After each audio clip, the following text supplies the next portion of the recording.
Hello বন্ধুরা, আশা করি সবাই ভালো আছো।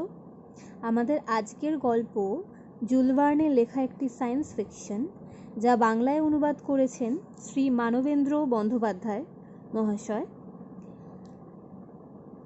গল্পটির নাম দ্য মিস্টেরিয়াস আইল্যান্ড।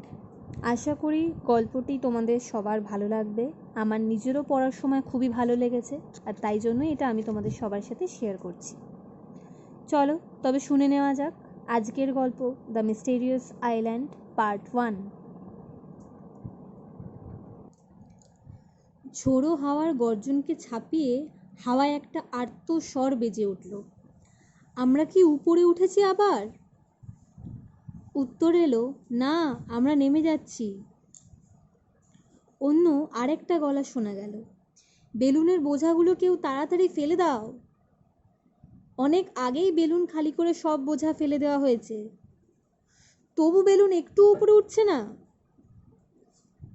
সে কথার কোনো উত্তর এলো না, বরং আবার সেই প্রশ্নটাই করে উঠলেন অন্য কেউ, বেলুনটা কি একটু একটু করে উপরে উঠছে না? না, নিচে সমুদ্রের ঢেউয়ের শব্দ শোনা যাচ্ছে। একটা চিৎকার শোনা গেল, সর্বনাশ, বেলুনের ঠিক নিচেই সমুদ্র। বেলুন বোধ হয় সমুদ্র থেকে 500 ফুট উপরেও নেই। তখন কে একজন দ্রুত উত্তেজিত গলায় বলে উঠল, বেলুনের উপর থেকে সব ভার ফেলে দাও, যা আছে সব ফেলে দাও, একটুও দেরি করো না।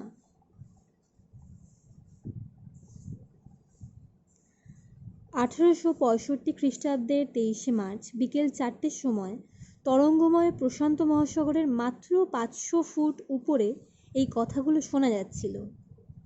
ওই বছর উত্তর পূব দিক থেকে যে সাংঘাতিক ঝড় বয়ে গিয়েছিল, এখনো হয়তো অনেকের সে কথা মনে আছে। 18ই মার্চ থেকে 26শে মার্চ পর্যন্ত 9 দিন ধরে তুমুল ঝড় যেসব উন্মত্ত কাণ্ড করে গিয়েছিল, বুড়োদের মুখে প্রায়ই তার ভয়াবহ বর্ণনা পাওয়া যায়। ওই ঝড়ে আমেরিকা, এশিয়া আর ইউরোপের অত্যন্ত ক্ষতি হয়েছিল। কত গাছপালা উপড়ে গেল, বড় বড় নগর ধ্বংস হয়ে গেল, তার তো কোনো পরিমাপই করা যায় না। এই অপরিমেয় ক্ষতির সামান্য যে বিবরণ সংবাদপত্রে প্রকাশিত হয়েছিল, তা পড়েই শিউরে উঠতে হয়। প্রায় 100টি জাহাজ তীরে আছড়ে পড়ে গুড়িয়ে গিয়েছিল, আর কত লোক যে মারা গিয়েছিল তার ইয়ত্তা নেই। জলে স্থলে যখন এই ভয়ঙ্কর ধ্বংসলীলা চলছিল, তখন ঝোড়ো আকাশে যে রোমাঞ্চকর নাটকের জবনিকা উঠেছিল, তাও তুলনায় কম রোমহর্ষক নয়। সেই ঝোড়ো হাওয়ার তাড়নে আকাশ থেকে একটি বেলুন ঘুরতে ঘুরতে নিচে নেমে আসছিল। বেলুনের তলায় ঝুলেছিল একটি দোলনা। কুয়াশায় আকাশ এমনভাবে আচ্ছন্ন হয়েছিল যে বেলুনের আরোহী 5 জনকে দেখাই যাচ্ছিল না। গন্তব্যপথের কোনো হদিশই নেই আরোহীদের। দিশেহারা হাওয়ায় তারা যে কোন পথে ভেসে চলেছেন তার কিছু ঠিক ছিল না। তবে অবাক শোনালেও কথাটা সত্যি যে এত ঝড়েও তাদের খুব একটা কষ্ট পেতে হয়নি। মাতালের মতো ঘুরতে ঘুরতে নিচে নামছে বেলুন। নিচে সমুদ্রের রাগী, বুনো, হিংস্র আওয়াজ, যার ভিতর ভয়ঙ্করের উদ্দাম দামামা বেজে চলেছে। বেলুন যে আর কিছুক্ষণের মধ্যেই সমুদ্রের উপর আছড়ে পড়ে তলিয়ে যাবে, সে বিষয়ে কোনোই সন্দেহ নেই। কিন্তু যাত্রীদের অবস্থাও এমনি অসহায় যে করবারও কিছুই নেই। উপরে প্রচণ্ড ঝড় বেলুনের ঝুঁটি ধরে নিষ্করুণভাবে নাড়ছে, আর নিচে রাগী সমুদ্র। আরোহীরা আতঙ্কে অভিভূত হয়ে পড়লেন। আরোহীদের একজন প্রশ্ন করলে, এখন কি করা যাবে? উত্তর এলো, বাজে জিনিসপত্র সব ফেলে দাও। যাত্রীরা বেলুন থেকে সব জিনিস ফেলে দিতে আরম্ভ করলো। তুলনামূলকভাবে বিচার করে যে জিনিসগুলোকে অপেক্ষাকৃত কম জরুরি বলে মনে হলো, প্রথমটায় সে সবই ফেলে দেওয়া হলো। কিন্তু তবু যখন বেলুন একটু উপরে উঠল না, তখন খাবার দাবার প্রভৃতি ফেলে দিতে পর্যন্ত কেউ কোনো দ্বিধা করলেন না। সলিল সমাধির হাত থেকে উদ্ধার পেলে তারপর তো খাবার দাবারের ভাবনা। কাছাকাছি কোথাও ছোটোখাটো কোনো দ্বীপ আছে কিনা তা বোঝা গেল না। নিচে শুধু জল আর জল, বেলুনের যাত্রীদের গ্রাস করবার জন্য যেন সমুদ্র অধীর হয়ে উঠেছে। যেন প্রশান্ত মহাসাগরের সীমাহীন আলুথালু জলে কোনো ভয়ঙ্কর পরিণামের অশুভ ইঙ্গিত ফেটে পড়তে চলেছে। অনেক জিনিস ফেলে দেওয়া হয়েছে বলে বেলুন একটু উপরে উঠল। হাওয়ার তাড়নে কাঁপতে কাঁপতে সামনের দিকে এগিয়ে চলল। কিন্তু সেখানেই তো আর মহাসাগরের শেষ নয়। সুতরাং আবার যখন আমরা আবার নামছি এই তথ্য ঘোষণা করে একটি আর্তনাদ শোনা গেল, তখন সকলের শরীর আতঙ্কে শিউরে উঠল। তাহলে শেষ পর্যন্ত সমুদ্র সমাধি আমাদের ভাগ্যে? আর্তকণ্ঠে একজন বলে উঠল। আরেকজনের গলা শোনা গেল, সমুদ্র, ঢেউয়ের শব্দ শুনতে পাচ্ছি আমি, আমরা ডুবে মরব। কে যেন ক্লান্ত স্বরে সাহস দিতে চেষ্টা করলেন, হতাশ হয়েও না, এখনো সময় আছে। কোথায় সময়? হতাশ গলায় আরেকজন বলে উঠল, আর আমাদের রেহাই নেই। সব ফেলে দেওয়া হয়েছে তো? না, আমাদের কাছে 2000 টাকা আছে, তা এখনো ফেলে দেওয়া হয়নি। কথা শেষ হতে না হতে 2000 টাকা সমুদ্রে ফেলে দেওয়া হলো। ভার খানিকটা কমলো বটে, কিন্তু বেলুন তবুও উপরে উঠল না। আশঙ্কায় অবসাদে সবাই প্রায় নির্জীব হয়ে পড়ল। বেলুন খুব নিচে নেমে এসেছিল। প্রায় 200 ফুট নিচে ক্ষুব্ধ প্রশান্ত মহাসাগরের ক্রুদ্ধ গর্জন বাজের মতো গড়িয়ে যাচ্ছে। প্রশান্ত মহাসাগর যেন উন্মত্ত হয়ে উঠেছে। যা কিছু তার কবলে পড়বে, নিমেষের মধ্যেই তা আত্মসাৎ করে নিজের অতলে টেনে নিতে এক মুহূর্তও দেরি করবে না। দৃঢ় স্বরে একজন বলে উঠলেন, একটা কাজ করলে হয় না? বেলুন থেকে যে দড়িগুলো ঝুলছে সেই দড়িগুলোতে নিজেদের শরীর বেঁধে নিয়ে যদি এই বসবার দোলনাটাকে খুলে ফেলে দিই, তাহলে আমার বিশ্বাস অনেকটা ভার কমে যাওয়ায় বেলুন ফের উপরে উঠবে। জলে ডুবে মরতে বসলে লোক খড়কুটোকেও শক্ত করে আঁকড়ে ধরে। আসন্ন মৃত্যুর হাত থেকে রেহাই পাওয়ার একটা সম্ভাবনার সন্ধান পেয়ে সকলেই চেঁচিয়ে উঠলেন, ঠিক বলেছেন ক্যাপ্টেন। বেলুনের দড়ির সঙ্গে নিজেদের শরীর কঠিনভাবে বেঁধে নিলেন সকলে। ক্যাপ্টেনের প্রভুভক্ত কুকুর টপকেও একটা দড়িতে বেঁধে দেওয়া হলো। তারপর খুলে দেওয়া হলো দোলনাটাকে। বিপুল ভার কমে যাওয়ায় বেলুন এবার হু হু করে উপরে উঠতে লাগলো। প্রায় 2000 ফুট উপরে উঠে গিয়ে তীব্র গতিতে ছুটে চলল ঝোড়ো হাওয়ায়। এমনিতেই প্রচণ্ড ঝড় আর ঘন কুয়াশা, তার উপর আবার রাত্রি ঘনিয়ে আসছে। 5টি মানুষ বেলুনের দড়িতে ঝুলতে ঝুলতে চলেছে। কারো মুখেই টু শব্দ নেই, শুধু মাঝে মাঝে ক্যাপ্টেনের কুকুর টপ চেঁচিয়ে উঠছিল। এভাবে ঝুলে যেতে তার নিশ্চয়ই খুব অসুবিধা হচ্ছিল। কয়েকশো মাইল নির্বিঘ্নে অগ্রসর হবার পর আবার তাদের ভাগ্যের আকাশে ঝড়ের কালো মেঘ ঘনিয়ে এলো। তীব্র পাক খেয়ে নিচে নেমে এলো বেলুন। এবার আর নিষ্কৃতি নেই। সকলে হতাশ হয়ে মৃত্যুর জন্য তৈরি হলো। দৈব সহায় না হলে এবার আর রক্ষা নেই। বেলুন যেন নিশ্চিত মৃত্যুর দিকে তীব্র বেগে নেমে আসছে। নিচে, অনেক নিচে নেমে এলো বেলুন। সমুদ্র আর 100 ফুট তলায়, তবু এখনো নামছে। বিপদের আর দেরি নেই বুঝে সবাই ভয়ে চোখ বুজল। হঠাৎ প্রবল এক ঘূর্ণি হাওয়া বেলুনটা ঝুঁটি ধরে নাড়িয়ে গেল। ক্যাপ্টেন চেঁচিয়ে বললেন, শরীর থেকে বেলুনের দড়িগুলো শিগগির সবাই খুলে ফেলো, সাঁতার দেওয়ার সুবিধা হবে, না হলে ডুবে মরার আশঙ্কা আছে। শরীর থেকে দড়ির বাঁধন খুলে হাতের মুঠোয় শক্ত করে ধরে রইলেন সকলে। টপ তীক্ষ্ণ কণ্ঠে চিৎকার করে উঠল। আর একটা দমকা হাওয়ার সঙ্গে সঙ্গে বেলুনটা আছড়ে পড়ল সমুদ্রে। সঙ্গে সঙ্গে চেঁচিয়ে উঠলেন ক্যাপ্টেন, টপ নিশ্চয়ই কিছু একটা দেখতে পেয়েছে। কিন্তু হঠাৎ সমুদ্রের তীরে আর একটা বিপরীত তরঙ্গে ধাক্কা খেয়ে বেলুনটা ছিটকে আকাশে উঠে পড়ল। তারপর সমুদ্রের সামান্য উপর দিয়ে আরোহীদের নিয়ে উড়ে চলল। কয়েকশো ফুট চলে যখন বেলুনটা আবার নিচে পড়ল, তখন আরোহীরা পায়ের তলায় জলের বদলে ডাঙার স্পর্শ পেলে। আনন্দে একজন চেঁচিয়ে উঠল, মাটি মাটি ডাঙা, আমার কোনো মহাদেশে বা দ্বীপে এসে নেমেছি। রাত্রির দুর্নিরীক্ষ অন্ধকারে দৃষ্টি চলল না। কিছুই দেখবার উপায় নেই। যেখানে সবাই নামলো সেটা ছোটোখাটো কোনো দ্বীপ না কোনো মহাদেশের একাংশ তা কেউ জানতে পারল না। কিন্তু দ্বীপই হোক আর মহাদেশই হোক, প্রাণ যে বেঁচেছে এটাই ঢের। পায়ের তলায় ডাঙার স্পর্শ পেয়ে যেন নতুন জীবন পেলে সবাই। এবার কি করা যায় তার পরামর্শ করবার যখন উদ্যোগ হলো, তখন একজন বলে উঠল, আরে ক্যাপ্টেন কোথায়? তার গলার আওয়াজ তো পাচ্ছি না। সে কথায় সকলের চমক ভাঙল। সত্যিই তো, ক্যাপ্টেন তাহলে গেলেন কোথায়? টপকেই বা দেখা যাচ্ছে না কেন?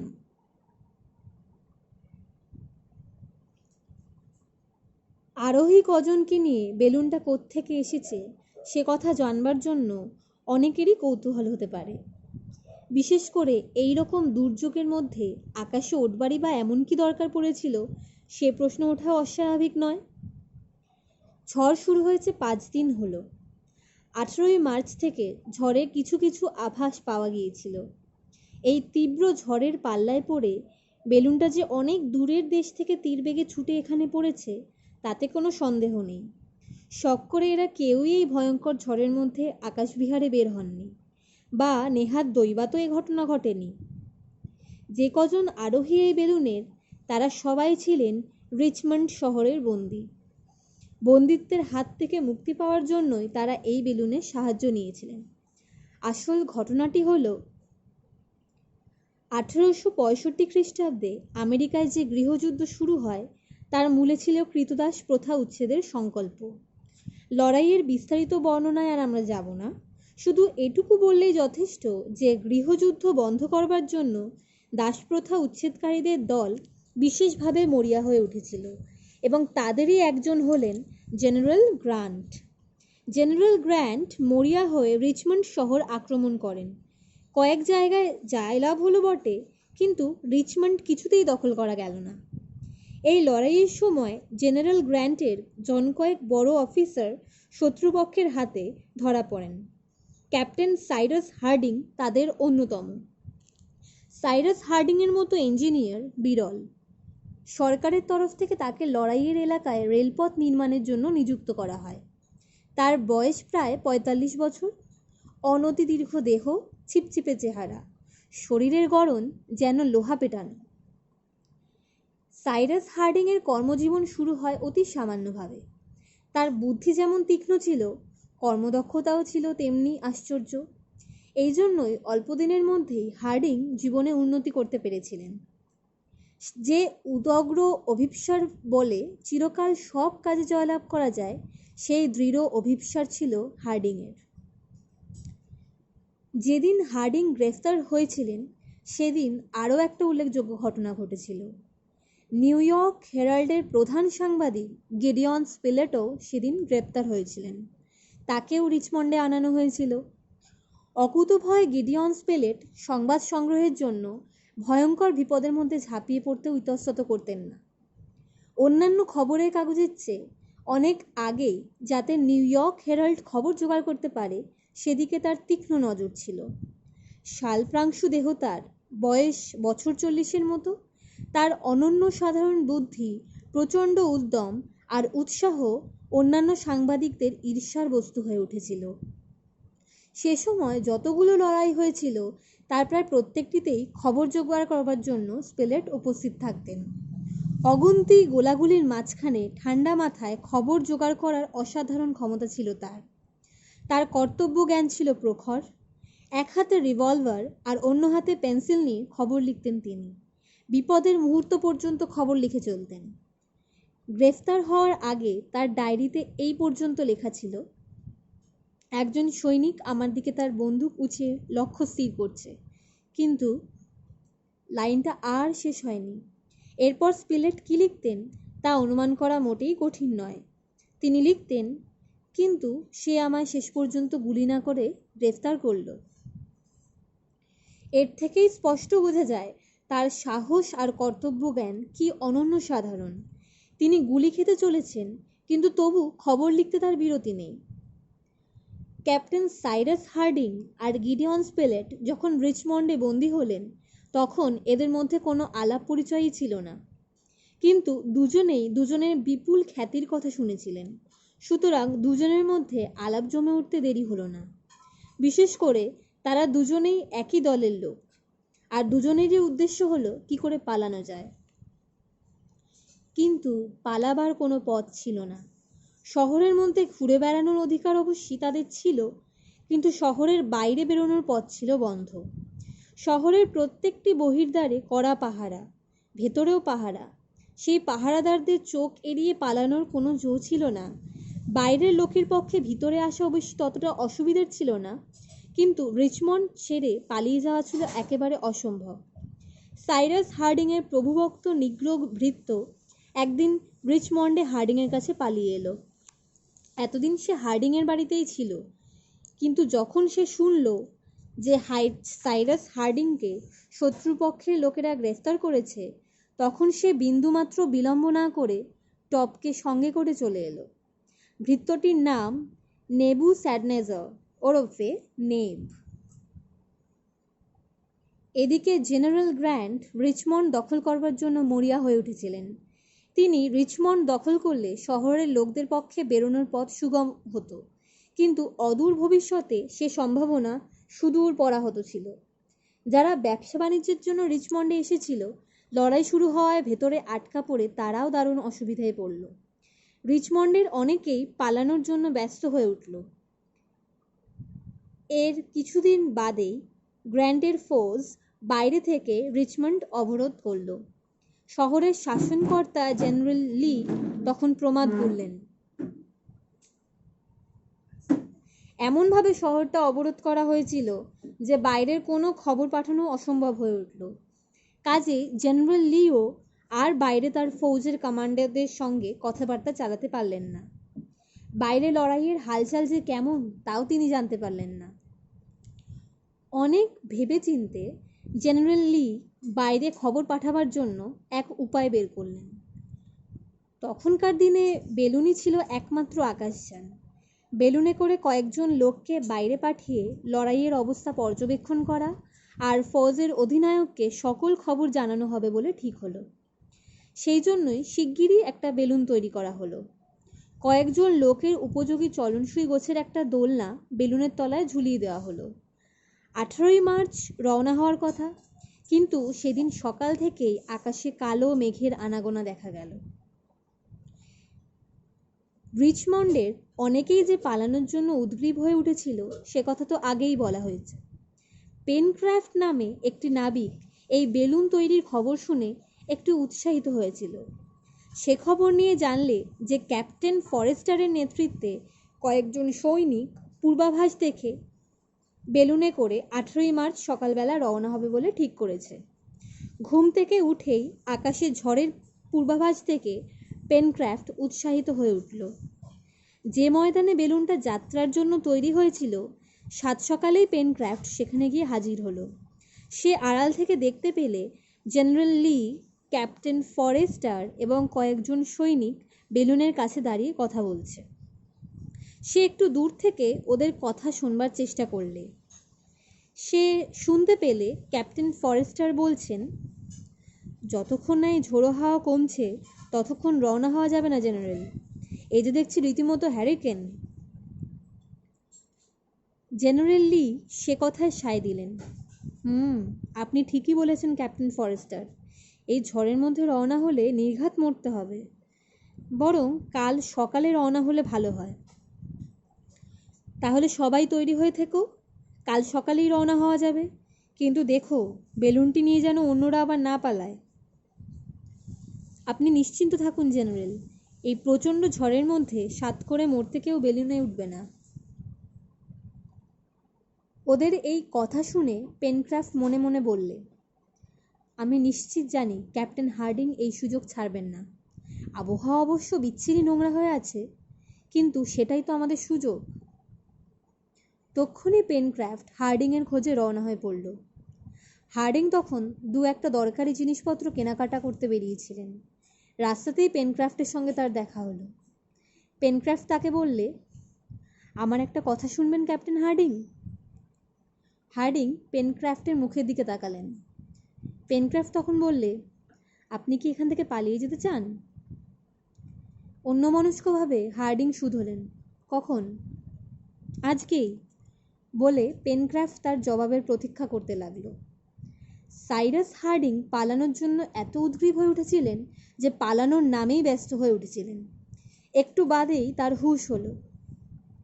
পেনক্রাফটের নীল কামিজের দিকে সন্দিগ্ধ চোখে তাকিয়ে তিনি বললেন, কি বলছিলে তুমি? পেনক্রাফট উত্তর করলে, এখান থেকে পালানোর কথা বলছিলাম ক্যাপ্টেন। আমাকে আপনি সন্দেহ করবেন না, কোনো বদমতলব আমার নেই। আমি আপনার নাম জানি এবং আপনাকে চিনিও। অবশ্য আপনাকে কেই বা না চেনে, তবে আমার মতো একজন সামান্য নাবিককে অবশ্য আপনি চিনবেন না। যাই হোক, আজ সে সুযোগ পাওয়া গেছে। অসহিষ্ণু হয়ে উঠলেন হার্ডিং। পেনক্রাফটের কথায় বাধা দিয়ে বলে উঠলেন, সুযোগ? কি এমন সুযোগ তুমি পেয়েছো? Balloon captain Harding, balloon. বেলুনে করে উড়ে পালানোর সুযোগ পাওয়া গেছে। আপনি রাজি হলে আজ রাত্রেই আমরা পালিয়ে যেতে পারি। জেনারেল লি এর বেলুনের কথা হার্ডিংও শুনেছিলেন, কিন্তু তারই সাহায্যে পালানোর মতলব তার মাথায় আসেনি। উত্তেজনায় চেঁচিয়ে উঠলেন তিনি, বাহ, চমৎকার! এই সহজ ব্যাপারটা এতক্ষণ আমার মাথায় আসেনি। আমি একটা গাধা। আমার নতুন বন্ধুটির নাম জানতে পারি কি? পেনক্রাফট, নাবিক পেনক্রাফট। তারপর দুজনের মধ্যে কথাবার্তা চলতে থাকলো। পেনক্রাফট জানালে, অনেক দিন রিচমন্ডে আটকা থেকে সে অস্থির হয়ে উঠেছে। ব্যবসা উপলক্ষে সে রিচমন্ডে এসেছিল। তার সঙ্গে তার স্বর্গত প্রভুর একটি 20 বছরের ছেলে আছে। আগে সে এই যুবকটির বাবার জাহাজে কাজ করত। বছর কয়েক আগে প্রভুর মৃত্যু হয় এবং বদলোকে নানাভাবে প্রভুপুত্রকে একেবারে সর্বশান্ত করে ফেলে। সে এখন নিজেই একটা ব্যবসা খুলে প্রভুপুত্রকে নিজের কাছে রেখেছে।